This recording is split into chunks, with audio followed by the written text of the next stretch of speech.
Chaque fois qu'un drone ukrainien frappe Moscou, ou une cible civile à Moscou, cela rend un grand service en mobilisant l'opinion russe pour qu'elle agisse plus vite et plus fermement contre l'Ukraine. C'est le seul effet que ça produit.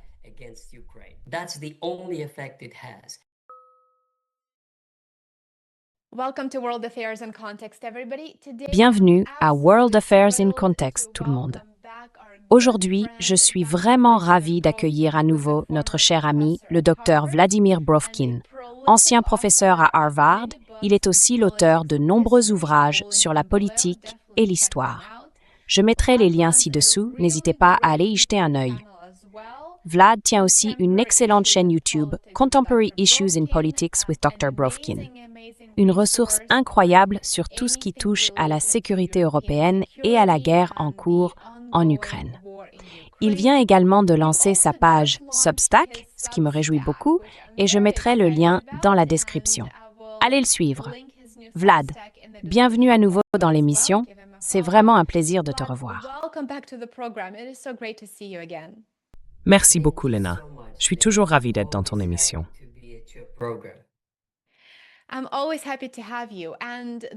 Je suis toujours ravie de vous recevoir et il se passe tellement de choses en ce moment autour de la guerre en Ukraine. Franchement, je ne vois pas de meilleur expert pour en parler avec moi. J'aimerais d'abord aborder l'une des nouvelles les plus surprenantes, je dirais même choquantes, de ces derniers jours dans les grands médias occidentaux. Par exemple, Foreign Affairs vient de publier un article entier affirmant que la Russie est en train de perdre et qu'elle devient désespérée. J'ai aussi vu plusieurs experts et instituts de recherche occidentaux publier en même temps plusieurs analyses disant que Zelensky a renversé la situation et que l'Ukraine est maintenant en train de gagner. Expliquez-nous ce qui se passe réellement sur le terrain. Est-ce que Zelensky est en train de gagner? Est-ce que la Russie est en train de perdre?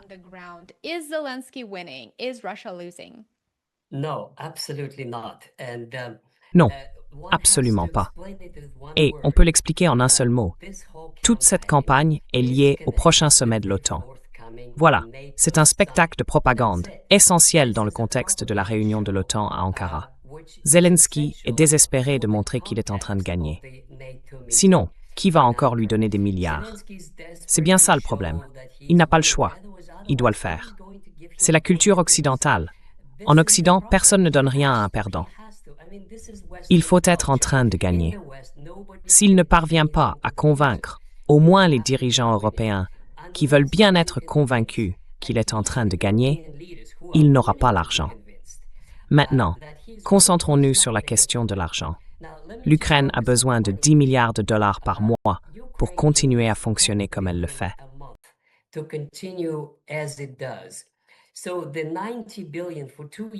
Donc, les 90 milliards sur 2 ans, ce n'est pas suffisant. Les Ukrainiens demandaient déjà 146 milliards pour les 2 prochaines années. C'est plus réaliste. Mais le problème, c'est qu'il n'y a pas d'argent. Et je le répète souvent dans mes vidéos, il n'y a pas d'argent. Ce que je veux dire, c'est que dans les sociétés démocratiques, l'argent doit être voté par les assemblées, par les parlements respectifs. L'argent que les pays versent à l'Union européenne ne peut pas être utilisé librement pour autre chose, parce qu'il y a aussi un budget à respecter. Ils peuvent gratter un peu pour la sécurité, pour ci, pour ça, mais ce n'est pas énorme. Voilà ce que je veux dire. Ce sont des pays riches, oui. L'Europe, dans son ensemble, a un produit intérieur brut énorme, bien supérieur à celui de la Russie.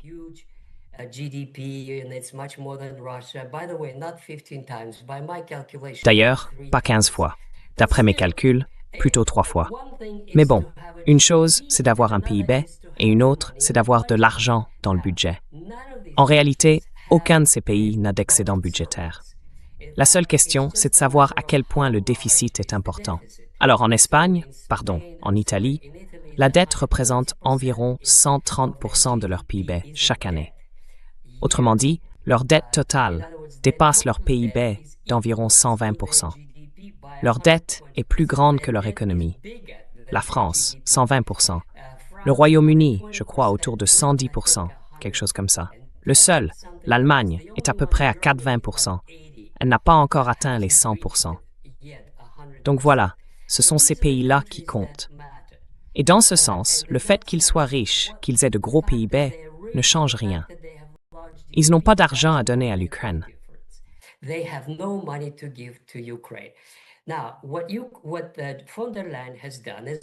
Alors, ce que von der Leyen a fait, comme on l'a vu, c'est qu'ils ont emprunté de l'argent sur les avoirs russes. En théorie, quand l'Ukraine gagnera, elle recevra des réparations. C'est pour ça qu'il est si important de montrer aux investisseurs qu'ils sont en train de gagner, parce qu'il y a cet espoir que s'ils gagnent, ils récupéreront une partie de l'argent. Donc tout ça, c'est clairement une mise en scène de propagande, impossible à vérifier sérieusement. Qu'est-ce que ça veut dire? Qu'ils ont frappé la Russie. Et alors? Aucun pays européen moderne n'est vraiment équipé pour combattre les drones. On pourrait envoyer aujourd'hui un simple drone jouet depuis la Russie. Il volerait 3000 km, toucherait un immeuble à Berlin et casserait des vitres. Et là, on crierait « Oh, les Russes peuvent percer nos défenses et frapper un bâtiment à Berlin ».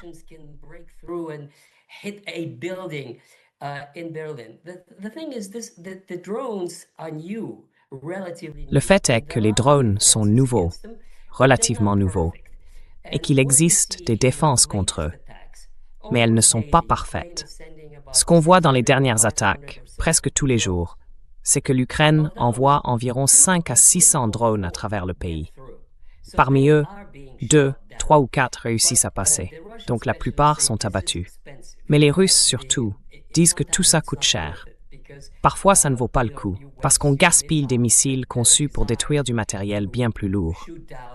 Du coup, ils travaillent sur toutes sortes de programmes, des systèmes de brouillage électronique, des équipes de réaction rapide autour des usines, et aussi des dispositifs plus simples, comme des mitrailleuses autour des sites stratégiques. L'idée, c'est que quand un drone vole, et qu'il vole assez lentement, il soit prêt à le descendre physiquement dès qu'il est dans les airs.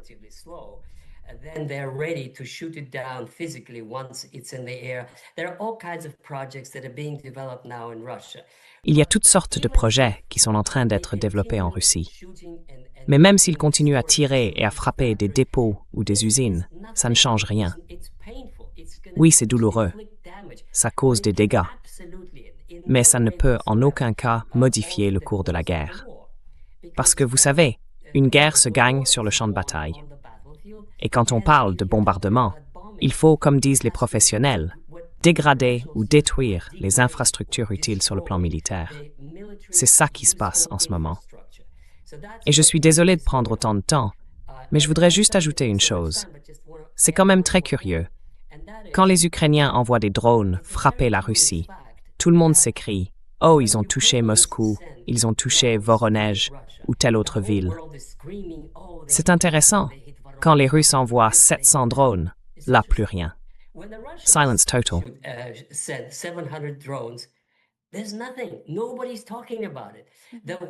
Personne n'en parle. L'Occident aime seulement montrer quelques images, vous savez, de vitres brisées, d'une voiture en feu ou d'un immeuble civil endommagé, ce genre de choses. Mais en réalité, on ne dit jamais ce qui a été touché.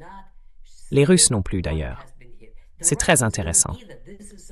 Si vous écoutez les rapports officiels russes, ils disent « Hier, blablabla, des cibles ont été frappées à Poltava, à Kiev, à Kharkiv, dans telle ou telle province. » Mais ils annoncent jamais ce qui a été atteint. Et si vous faites des recherches, vous pouvez voir qu'il est possible qu'ils aient visé telle ou telle usine. Mais ce n'est pas facile à trouver. Les Russes ne communiquent pas sur ce qu'ils frappent. C'est leur politique. Ils font ce qu'ils veulent, sans en faire un spectacle. Alors que Zelensky, lui, ne fait pas grand-chose, mais il veut en faire un spectacle. C'est pour ça qu'il y a une telle différence.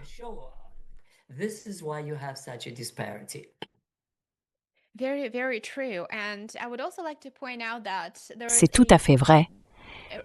Et j'aimerais aussi souligner qu'il y a un écart de plus en plus grand entre ce qu'on entend dans les médias russes à propos des avancées sur le terrain en Ukraine et ce qu'on lit dans les médias occidentaux qui se concentrent surtout sur les attaques de drones ukrainiens contre Moscou. Mais on ne parle pas vraiment de la situation sur le champ de bataille. Et c'est pourtant ça qui compte vraiment. C'est là qu'on voit que Temi Mare Oxide, maman, c'est les capables de et l'épidémie ukrainienne. The Ukrainian army is taking, and they only point to, oh well, Russia has lost. Et eux, ils ne parlent que de ça. Ah, la La Russie aurait perdu énormément de soldats. Mais personne ne parle du fait que, d'après certains rapports, l'Ukraine aurait mobilisé près de 2 millions de soldats disparus ou morts. Et ça pose une vraie question sur la capacité de l'Ukraine à poursuivre la guerre, simplement d'un point de vue démographique. Mais aujourd'hui, on voit la Russie progresser sur la ligne de front et la ville clé de Kostiantynivka est sur le point de tomber. Est-ce que vous pouvez nous expliquer ce que cela signifierait pour l'avancée russe une fois cette ville prise?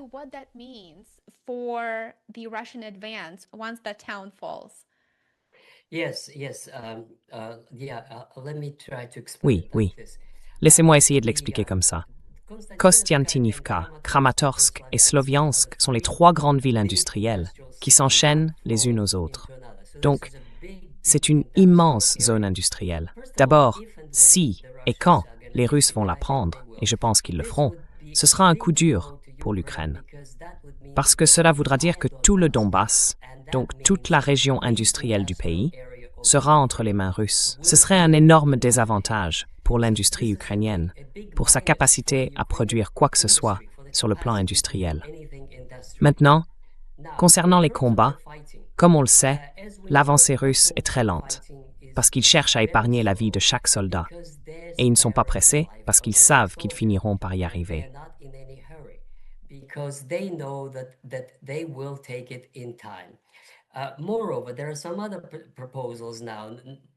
De plus, il y a maintenant d'autres propositions, non pas pour poursuivre les combats intenses, mais pour encercler ces zones et se déplacer ailleurs.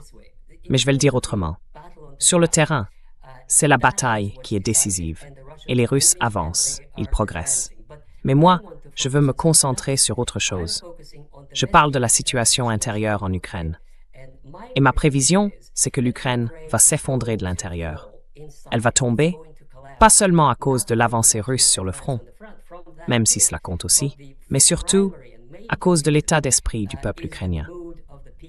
La résistance à la conscription prend aujourd'hui l'ampleur d'un véritable mouvement de masse. Et je ne peux pas m'empêcher de faire un parallèle historique, parce que l'un de mes livres, que je considère comme l'un de mes meilleurs, porte justement sur la guerre civile russe.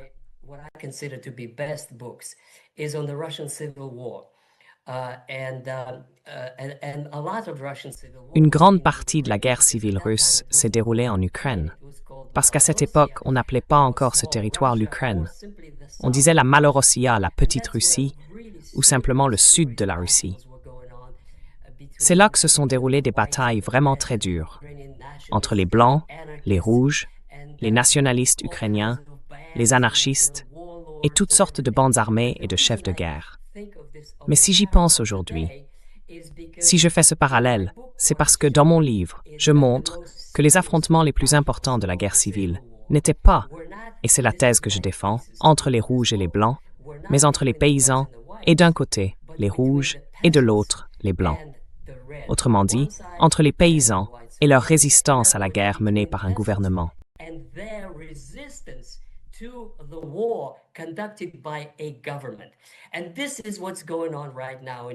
Et voilà ce qui se passe en ce moment en Ukraine. Il y a un mouvement populaire de résistance contre la participation à la guerre. C'est exactement ce qui s'est produit en 1919. C'est le parallèle que je vois. Les Ukrainiens ne veulent pas être massacrés dans une guerre fraternelle contre les Russes. Ils ne le veulent tout simplement pas. Parce que, pour les habitants du Donbass, ils savent que le lendemain de l'arrivée des Russes, ils recevront des passeports russes, qu'ils auront tous les droits, les retraites, la reconstruction et tout le reste. Donc ils n'ont absolument pas peur, que ce soit à Poltava, à Kherson, à Odessa ou à Kharkov. Ce sont toutes des régions qui très probablement deviendront des parties de la Fédération de Russie, parce que c'est la Novorossia.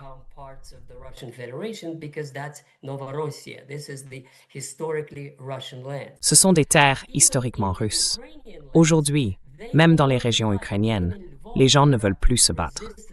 Même à Lviv, il y a de la résistance à la conscription. Donc ça, c'est une première chose.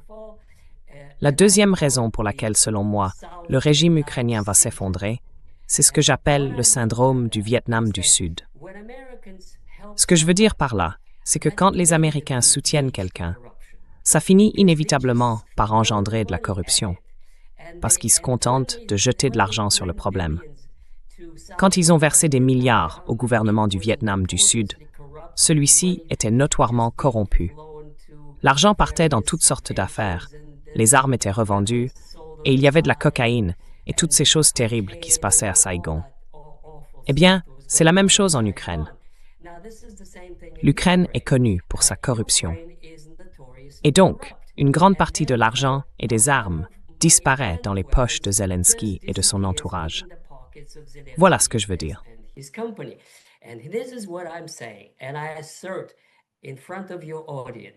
Et j'affirme devant votre public, un pays dont le gouvernement est corrompu ne peut pas gagner une guerre.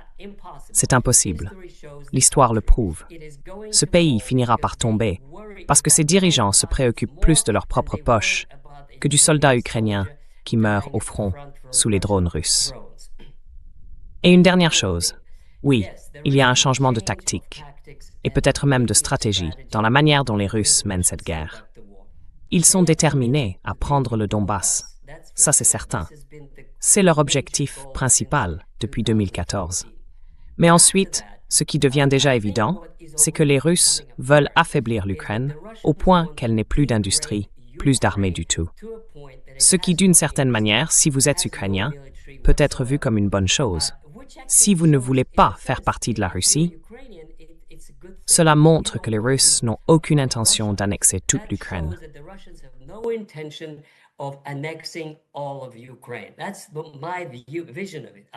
C'est comme ça que je le vois.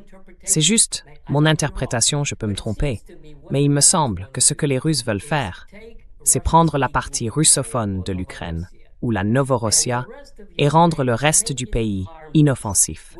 Autrement dit, détruire toute l'industrie, toute capacité militaire et le priver de ses ports. Et ensuite, ils pourraient dire très bien, maintenant que tout est détruit, vous pouvez aller rejoindre les pays de l'Union européenne. Vous pouvez même entrer dans l'OTAN. Peu importe, parce que dès que vous aurez la moindre capacité militaire, on la détruira, sauf s'il y a un traité. Et ce que Poutine veut, évidemment, c'est un traité. Voilà où on en est. Je pense que le plan, c'est de libérer le Donbass, puis de continuer à bombarder les usines, les installations, les infrastructures, la production d'électricité. Et bien sûr, à la fin, ça finira par se voir.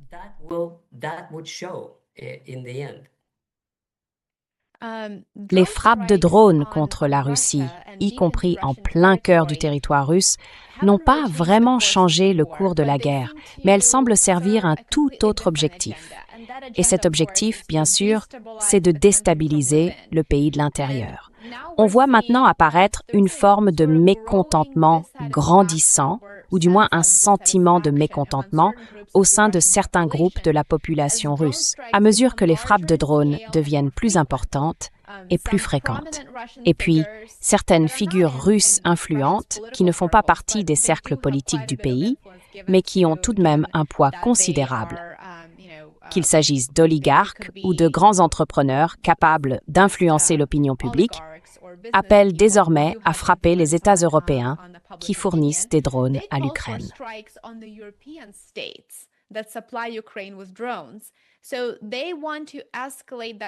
Ils veulent donc intensifier cette rhétorique, même si le Kremlin reste très mesuré et ne songe certainement pas à frapper des villes européennes qui produisent ou livrent des drones à l'Ukraine. Poutine a reconnu qu'il y a des tentatives de déstabiliser la situation politique en Russie de l'intérieur, mais il a aussi affirmé que ça ne marchera pas. Ce n'est pas la première fois que ça arrive. On l'a déjà vu avec Navalny. La Russie a déjà traversé ce genre d'épreuve. Alors, quelles sont les forces qui cherchent aujourd'hui à mener en pratique un coup d'État en Russie pour renverser le gouvernement de Poutine? parce qu'il est clair que l'Occident n'a pas réussi à vaincre la Russie militairement en Ukraine.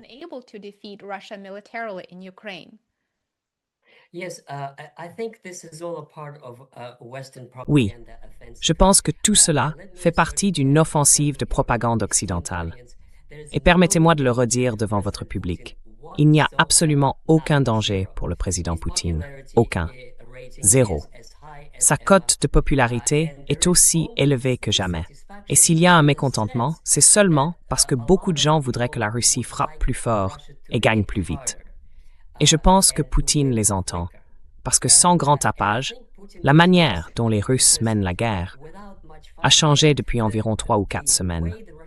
Elle s'est intensifiée, et c'est exactement ce dont je vous parlais. La politique d'affaiblissement et de destruction de l'infrastructure militaire de l'Ukraine.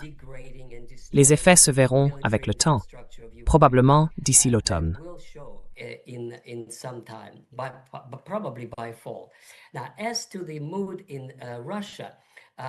Alors, concernant l'état d'esprit en Russie, je veux m'adresser à ceux qui sympathisent avec les Ukrainiens et leur effort de guerre. Et si M. Zelensky m'entend, je veux aussi lui faire passer ce message.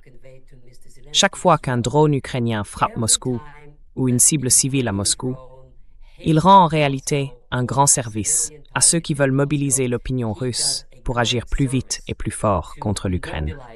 C'est le seul effet que ça produit. Ça n'a absolument aucun impact pour retourner la population contre le gouvernement. Aucun. Les gens sont en colère, oui, mais pas contre Poutine. Ils sont en colère contre les Ukrainiens et contre ceux qui mènent la guerre en Ukraine, parce que cette guerre est inhumaine. Oui, les règles de la guerre permettent de frapper un dépôt, d'accord, mais pas un immeuble d'habitation, pas un bus scolaire, pas les jeunes filles dans leur dortoir.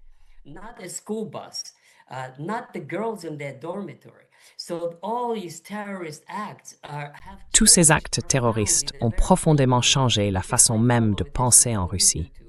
Je le suis de près, comme toi d'ailleurs. Avant, on disait Zelensky, ou le président Zelensky, ou encore notre adversaire. Bref, il y avait plusieurs façons de le nommer. Aujourd'hui, la seule expression que les Russes utilisent, c'est le régime terroriste de Zelensky. C'est tout. En fait, il a perdu tout statut, toute légitimité. Autrefois, quand Poutine disait qu'il fallait trouver un compromis, qu'il fallait signer un accord de paix, il n'était pas toujours très convaincant. Mais les gens l'écoutaient encore. Maintenant, presque tout le monde, y compris Lavrov, dit clairement « Non, il ne peut pas y avoir de négociation, pas d'accord de paix avec le régime terroriste de Zelensky. » Donc au final, la seule chose que Zelensky a gagnée, c'est la haine à son égard et le rejet de sa légitimité à signer quoi que ce soit. Voilà, c'est ça, semble-t-il, l'état d'esprit en Russie aujourd'hui.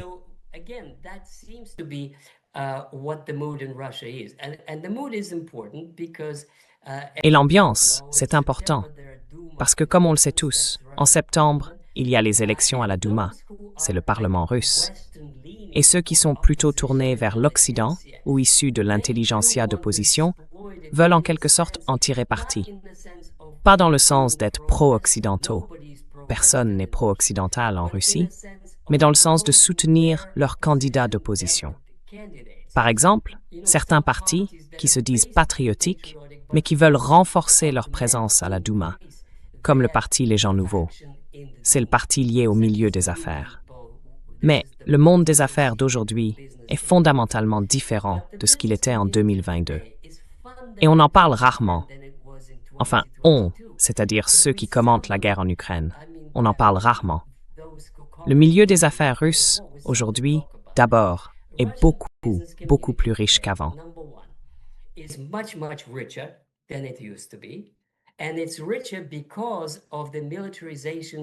c'est plus prospère à cause de la militarisation de la production, qui a été multipliée par 10, je ne sais même pas combien de fois. C'est énorme. Et tous vivent des commandes de l'État pour produire ceci ou cela, au service de l'effort de guerre. Autrement dit, leurs intérêts ne sont pas séparés de ceux du gouvernement. En fait, ils en sont parfois les pionniers. Ils inventent un gadget ou un soi-disant produit utile, comme ils disent. Et ensuite, les ministères lancent des projets, des programmes pour le produire en masse. Et voilà comment ça fonctionne. C'est une forme de coopération très étroite entre l'État et le secteur privé. Donc non, ils ne sont pas du côté de l'Occident, contre Poutine. C'est l'un de leurs fantasmes. Ça n'a rien à voir.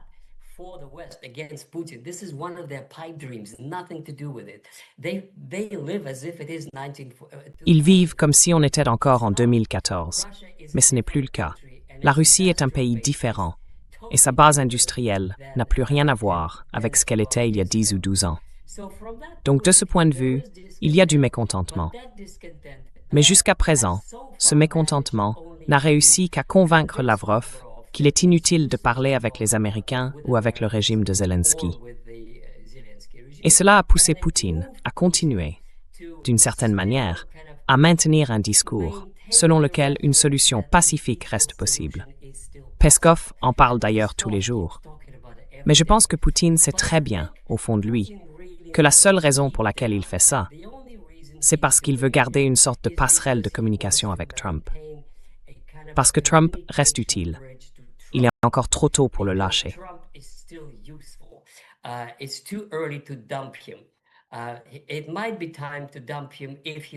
Il sera peut-être temps de s'en débarrasser s'il perd l'élection de novembre et devient un président en fin de mandat. Mais d'ici là, il a encore un rôle à jouer, notamment lors du prochain sommet de l'OTAN. Et donc, dit Poutine, nous allons continuer à avancer, mais nous n'excluons pas la possibilité d'un règlement pacifique. Et puis, une dernière chose à ce sujet. C'était vers le 12 juin, quand Poutine a passé un coup de fil à Trump. À ce moment-là, j'ai fait une vidéo pleine d'espoir, en pensant qu'un accord de paix restait possible. D'après la façon dont ils ont parlé, on aurait dit que Poutine était prêt à faire quelques concessions, à condition d'obtenir la levée des sanctions et la reconnaissance des nouvelles frontières de la Russie dans le Donbass.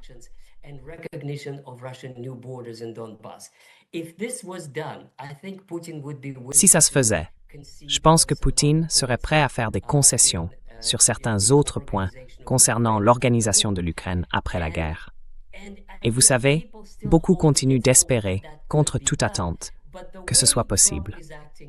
Mais la façon dont Trump agit en ce moment, et Rubio aussi, et le fait qu'il soit complètement enlisé en Iran, qu'il n'arrive pas à s'en sortir, qu'il s'enfonce encore plus dans les problèmes, eh bien, ça veut dire qu'il n'y aura pas de solution pour l'Ukraine. J'ai écrit hier sur Twitter qu'il y a une sorte d'équation. Plus les États-Unis s'enlisent en Iran, moins ils peuvent faire quoi que ce soit pour l'Ukraine. Voilà, c'est ce lien-là entre les deux guerres.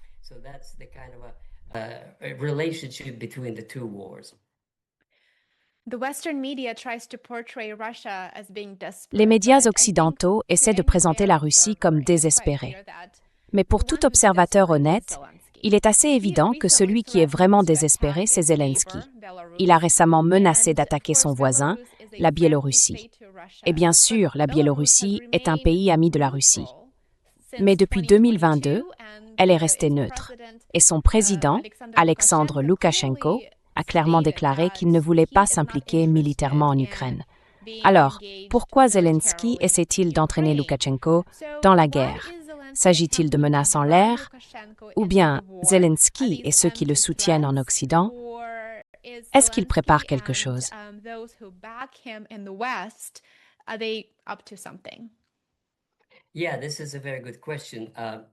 Oui, c'est une très bonne question. Voilà comment je vois les choses.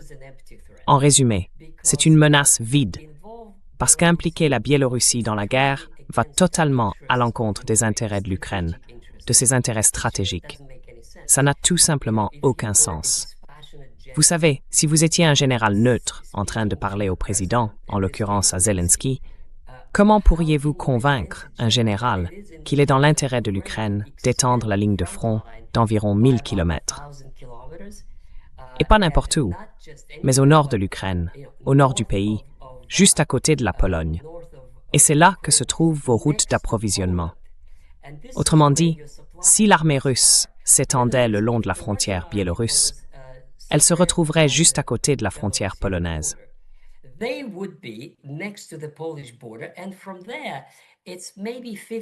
Et à partir de là, il y a peut-être une cinquantaine de kilomètres jusqu'à la route qui va de la frontière polonaise à Lviv. Autrement dit, ce serait une cible facile pour de petits drones locaux. Cela rendrait beaucoup plus simple pour les Russes de contrôler l'approvisionnement ou même de couper les routes d'approvisionnement venant de la Hongrie, de la Roumanie et de la Pologne. Donc d'un point de vue stratégique, ça n'a tout simplement aucun sens. Et c'est pour ça que c'est du bluff. Un bluff destiné surtout à ceux qui ne connaissent ni la géographie, ni quoi que ce soit aux réunions de l'OTAN. Voilà tout. Le message c'est « Nous sommes si forts que nous pouvons même affronter l'Ukraine. » Mais je ne pense pas qu'ils en aient vraiment l'intention. Et ce serait complètement insensé s'ils le faisaient. Cela dit, ça a déjà causé du tort à l'Ukraine. Parce que ce qui s'est passé, je peux le lire comme ça.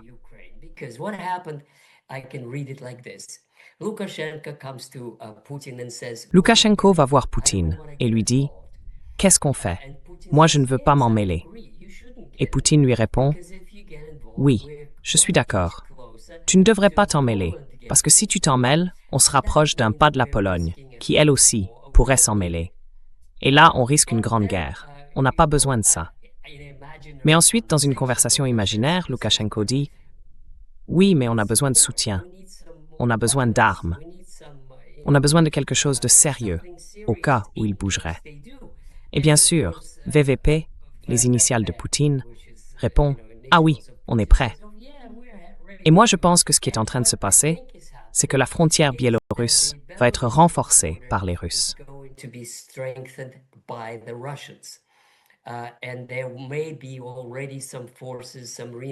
Et il se peut qu'il y ait déjà des forces, des renforts, des missiles, toutes sortes d'équipements qui se dirigent vers la frontière biélorusse pour la tenir au cas où il passerait à l'action. Hier encore, j'ai écouté une conversation très intéressante sur les réseaux sociaux avec un expert militaire biélorusse. Il expliquait, dans une interview menée par un journaliste ukrainien, donc c'était un Ukrainien qui l'interviewait, que, d'après ce qu'il entend, selon les rumeurs, les Russes concentraient des troupes dans la province de Bryansk. La province de Bryansk, c'est la plus à l'ouest de la Russie, à la frontière avec la Biélorussie. Et c'est une région qui se trouve directement, vraiment tout près, de la route qui mène à Tchernobyl et à Tchernihiv.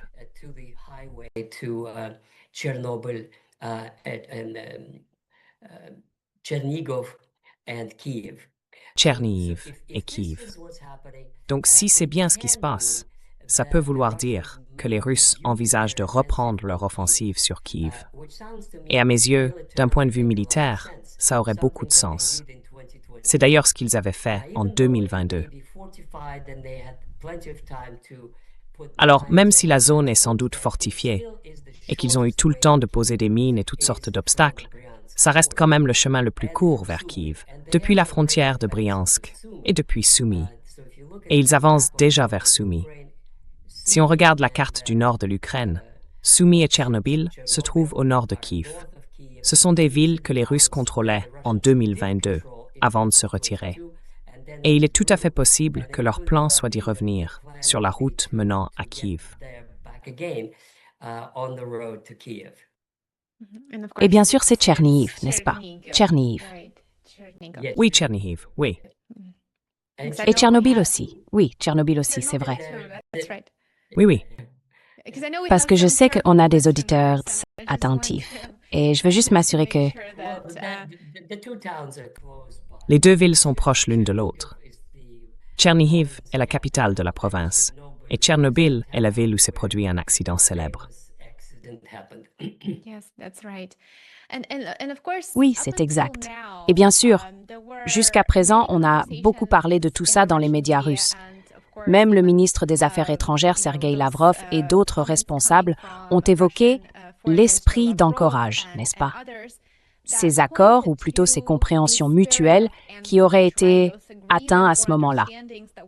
Eh bien, récemment, le sénateur Marco Rubio a déclaré qu'il n'y avait pas eu d'accord à Anchorage, seulement une sorte d'entente mutuelle. Le ministre russe des Affaires étrangères, Sergueï Lavrov, a réagi en disant qu'il ne voulait vraiment pas croire que les États-Unis aient utilisé Anchorage pour gagner du temps et réarmer l'Ukraine. C'est pourtant exactement ce qui s'était passé avec Minsk I, Minsk II et bien sûr les accords d'Istanbul, qui n'avaient pas été menés de bonne foi, mais visaient en réalité à gagner du temps pour se réarmer et poursuivre la guerre. La Russie a-t-elle été trompée une fois de plus à Anchorage? Qu'est-ce qui s'est vraiment passé? Non.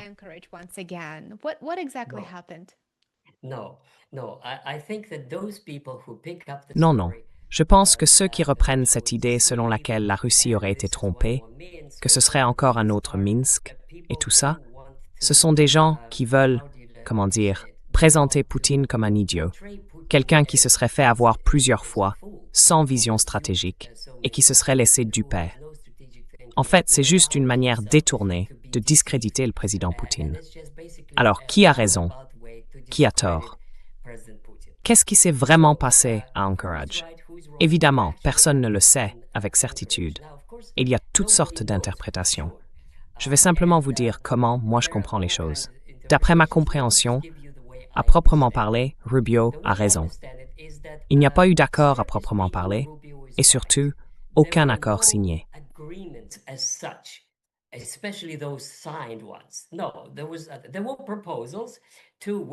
Non, il y a bien eu des propositions auxquelles Trump a dit oui. Oralement, juste une sorte d'accord tacite. Et c'est vraiment tout ce que c'était, un simple accord de principe, très superficiel. Parce qu'on le sait, le programme a été écourté à Anchorage, et Poutine n'est pas resté pour le dîner. Après, je crois, 2 ou 3 heures de discussion, la rencontre s'est interrompue, et Poutine est parti. D'ailleurs, j'avais fait une vidéo à ce moment-là à ce sujet, et pour moi, ça ressemblait clairement à un échec. Rien n'avait été obtenu. Mais apparemment, il y avait quand même quelque chose, une forme d'entente.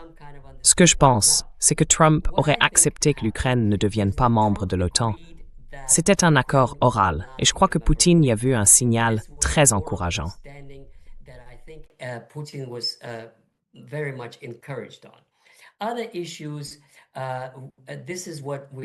Sur d'autres points, voilà ce qu'on a entendu de Lavrov à propos de la question territoriale.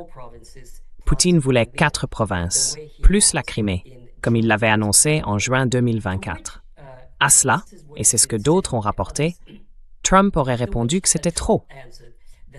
Il aurait demandé « Vous ne pouvez pas trouver un compromis ». Et apparemment, Poutine aurait dit que s'il y avait effectivement une trêve et la signature d'un traité, lui, Poutine, accepterait que Zaporizhia reste figé sur la ligne de contact. Et ça, c'était un point important, parce qu'à ce moment-là, beaucoup ont commencé à dire « Mais Zaporizhia fait déjà partie de la Fédération de Russie, on ne peut pas simplement l'abandonner ». Et ma réponse à cela, c'est que ça aurait pu être possible si en septembre 2025, un traité avait effectivement été signé.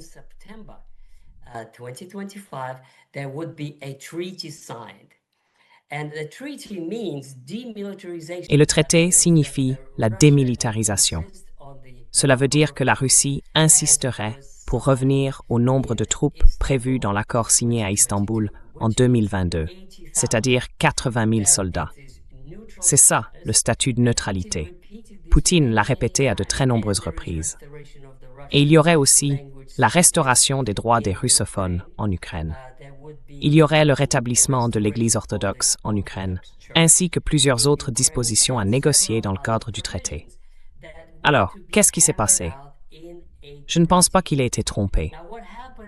Je ne pense pas que Poutine ait été trompé. Je crois que Trump voulait vraiment mettre cela en œuvre, mais qu'il n'a pas pu. C'est ça le problème avec Trump. Trump n'est pas un acteur libre. Trump is not a free agent. He has a very, very slim majority. Il a une majorité très très mince au Congrès, à peine quelques voix. En plus, dans le Parti républicain, il y a des gens qui détestent la Russie. Il y en a beaucoup, y compris Rubio. Si vous voulez, je conseille à vos auditeurs d'aller sur Google et de regarder ce que Rubio a dit sur la Russie. Il a lancé toutes sortes d'insultes contre Poutine. Je préfère même ne pas les répéter. Donc oui, c'est l'un de ces détracteurs de la Russie, en plus d'être un détracteur de Cuba et du communisme. Et aussi de l'Iran. Oui, de l'Iran. Il est vraiment animé par la haine. C'est un faucon, un vrai, de droite. Et sans parler de Lindsey Graham et de bien d'autres républicains qui sont farouchement pro-OTAN. Ils ne veulent pas soutenir la querelle avec l'OTAN ni l'agenda America First. Mais Trump a besoin d'eux. Il ne peut rien y faire. Il a besoin de chaque voix du Parti républicain.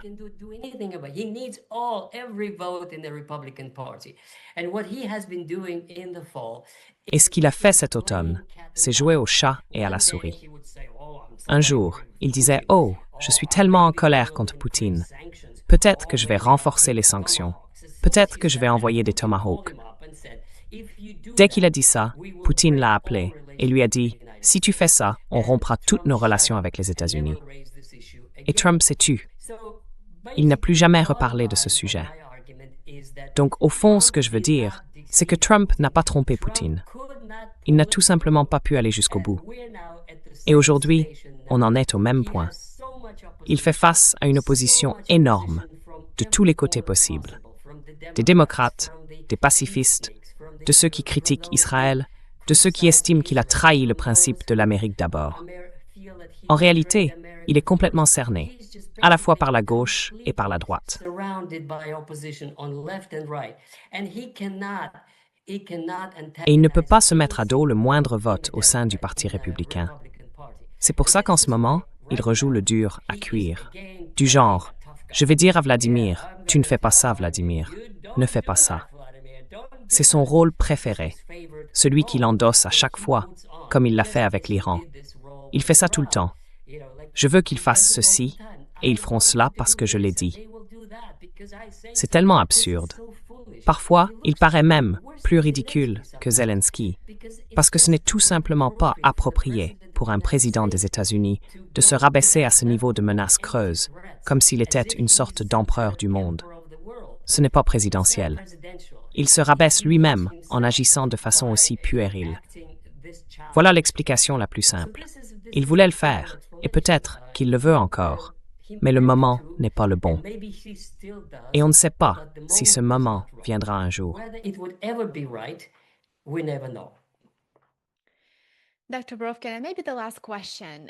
Dr Brovkin, peut-être une dernière question. Comment la Russie compte-t-elle réagir face à l'augmentation des attaques de drones?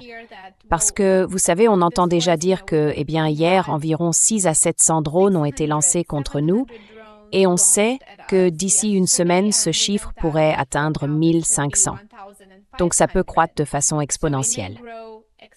Comment pensez-vous que la Russie va adapter ses tactiques et sa stratégie militaire pour répondre à la situation qui évolue aujourd'hui sur le terrain, mais aussi aux capacités croissantes des pays occidentaux à produire davantage de drones et à les fournir à l'Ukraine pour ensuite les utiliser et frapper en profondeur sur le territoire russe?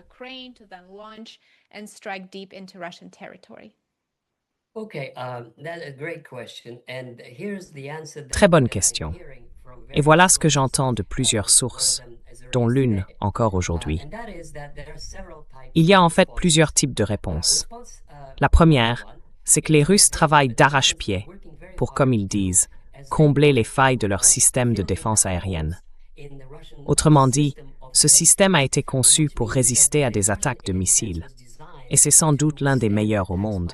S'il y a des missiles qui arrivent, la plupart seront interceptés. J'ai déjà donné cet exemple, mais je vais le redire maintenant. Lorsqu'il y a eu une attaque sur Voronezh, il y a environ une semaine, les Ukrainiens ont lancé 6 Storm Shadow. 6.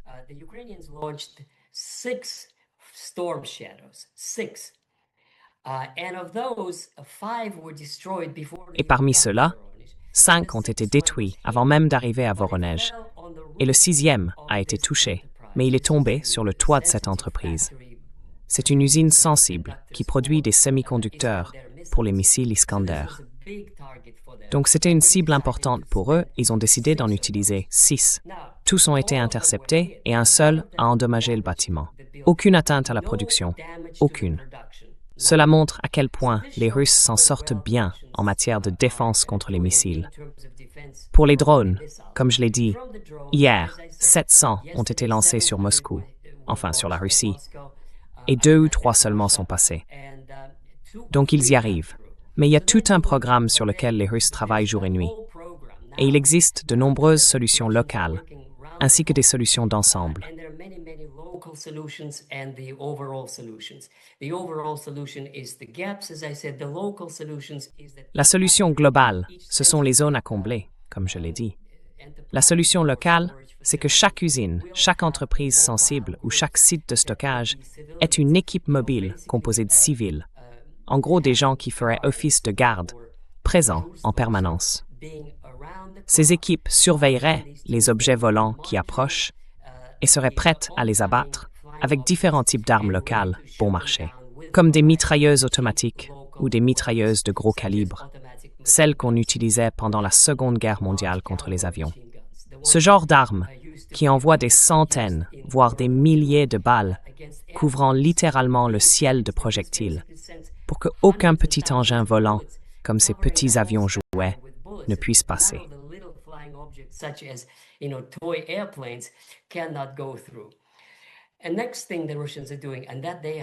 Et la prochaine chose que font les Russes, et qu'ils ont déjà commencé, c'est un bombardement intensif de la zone, située le long de la ligne de contact ou de la ligne de front, sur environ 100 à 150 km.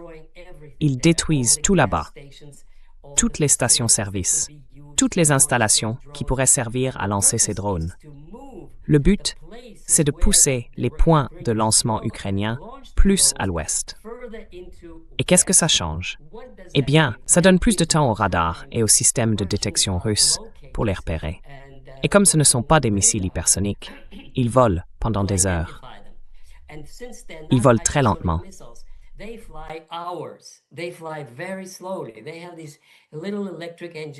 Ils ont ces petits moteurs électriques, et plus ils volent longtemps, plus ils ont besoin de carburant, donc plus d'énergie, et moins de charge ils peuvent transporter. En d'autres termes, plus on s'éloigne des frontières ou de la ligne de contact, moins la charge qu'ils transportent est puissante. Et bien sûr, c'est aussi l'une des mesures pour lutter contre ces drones.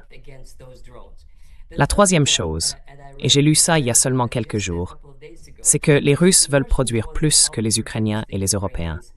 Ils prévoient de fabriquer 15 000 drones russes par jour. Donc ils veulent les surpasser en quantité et en performance. Et il y a une idée qui n'a pas encore été mise en œuvre, mais que j'ai toujours eue en tête et que j'ai entendue il y a quelques jours de la bouche d'un expert militaire russe.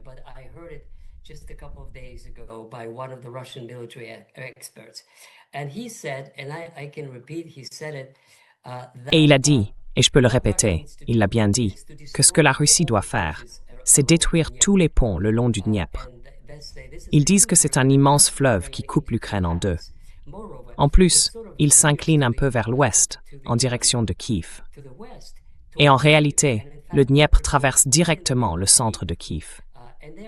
Donc il n'est pas nécessaire de déployer d'énormes efforts pour traverser le fleuve, ce qui est d'ailleurs très difficile à l'époque des drones, des satellites et de tous ces systèmes d'alerte. Ça ne peut pas continuer comme ça. Et si tous ces ponts étaient détruits, il deviendrait vraiment très difficile d'approvisionner l'armée ukrainienne dans le Donbass, à Zaporizhia et à Kharkiv.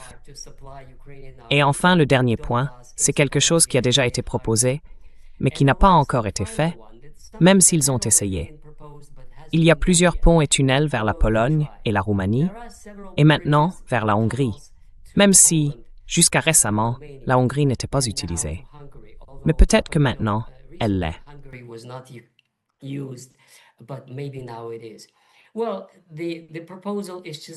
Eh bien, la proposition, c'est tout simplement de faire sauter ces ponts. L'idée, c'est qu'aucun navire, d'aucune sorte, ne puisse entrer à Odessa ni dans aucun port de la mer Noire. Et ensuite, de couper toute communication pour qu'aucun drone ne puisse être livré. Oui, ils peuvent produire des centaines de milliers de drones en Grande-Bretagne. Très bien, qu'ils y restent, parce qu'il faut ensuite les acheminer vers l'Ukraine, et depuis la région de Lviv jusqu'à celle de Kharkiv. Et ça ne peut se faire que par camion ou par train. L'idée maintenant, c'est de tout faire sauter, un par un, pour que plus rien ne bouge. Voilà le genre de mesures dont j'entends parler sur les chaînes militaires russes, chez les analystes et d'autres encore. Et je précise, tout ça, c'est de l'information publique. Je ne révèle aucun secret militaire. C'est quelque chose dont on parle, que tout le monde commente en ce moment. Dr. Brovkin, c'est toujours un plaisir d'entendre votre point de vue et de bénéficier de votre expertise. Merci beaucoup pour cette conversation passionnante et pour nous avoir aidés à mieux comprendre les derniers développements. Merci encore pour votre temps et j'espère vous retrouver très bientôt dans l'émission. Merci beaucoup, Lena. C'est toujours un plaisir. Merci. Thank you.